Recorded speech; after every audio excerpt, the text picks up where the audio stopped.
Have you ever wondered, what if the ocean itself had to choose one human to protect its greatest secret? Not the strongest, not the richest, not a prince, just someone with the kindest heart. For 1,000 years, the ocean pearl chose one human every century, not to become king, not to gain treasure, but to answer one question: is humanity still worthy of the sea? If the answer was no, the pearl would return to the ocean. If the answer was yes, the last mermaid princess would be free. This century, everyone expected the pearl to choose a king. Instead, it chose a poor fisherman named Leo. And nobody was more surprised than Leo himself, the kind fisherman. Leo lived in a tiny wooden house beside the sea. He wasn't famous. He wasn't wealthy.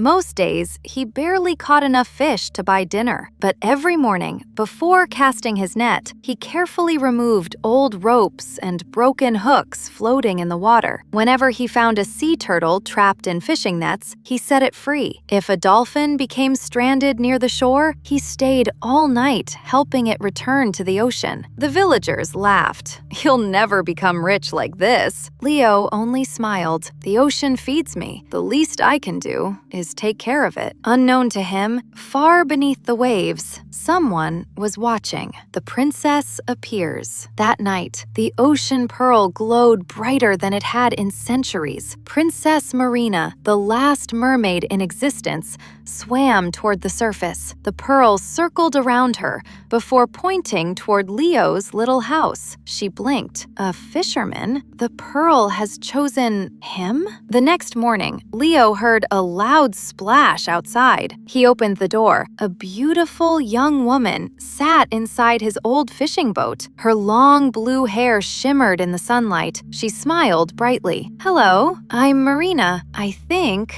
I'm your future wife." Leo stared.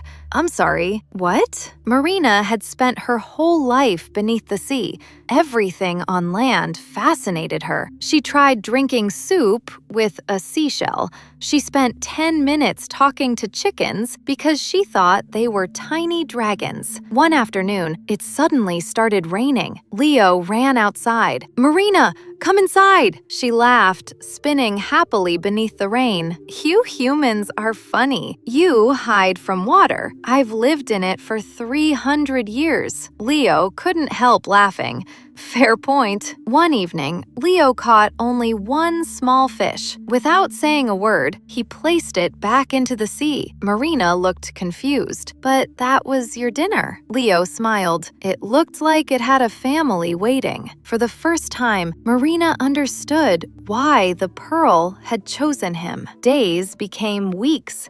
Leo showed Marina sunsets, campfires, music, flowers, and laughter. Marina showed Leo glowing coral forests, singing whales, and stars reflected beneath the sea. Slowly, they stopped talking and simply enjoyed being together. One evening, the ocean pearl suddenly appeared above the water. Its brilliant blue light was fading. The sea grew strangely quiet. Fish floated near the surface. Coral lost its color. The waves became still. Then, the sea goddess appeared. Her voice echoed across the shore. "Princess Marina, the ocean pearl is dying. It has waited 1,000 years for a human worthy of its blessing. You have made your choice, but now you must make one more." Marina looked toward Leo. "If I return, I can restore the ocean, but I'll lose my human life forever and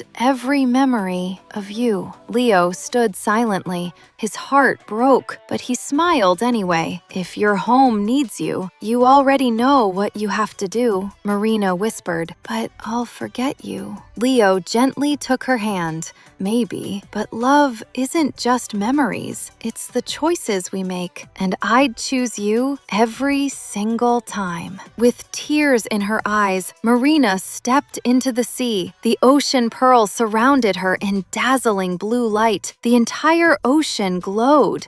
Then everything stopped. The sea goddess smiled. "The test is complete." Leo looked confused. "Test?" She nodded.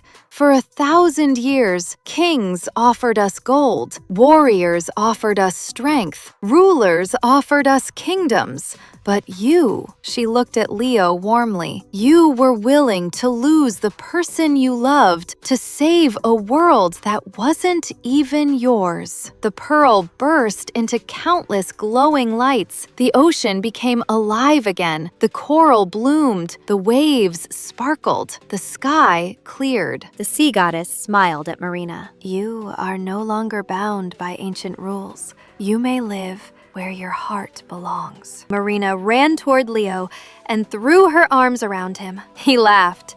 "So, does this mean you're staying?" She smiled. "Only if you promise me something." "What?" "No throwing fish back into the sea without eating first." Leo laughed. "Deal." From that day on, the last mermaid princess no longer belonged only to the ocean. She belonged where her heart had always wanted to be, and every full moon, the sea shimmered a little brighter because love had done what magic never could.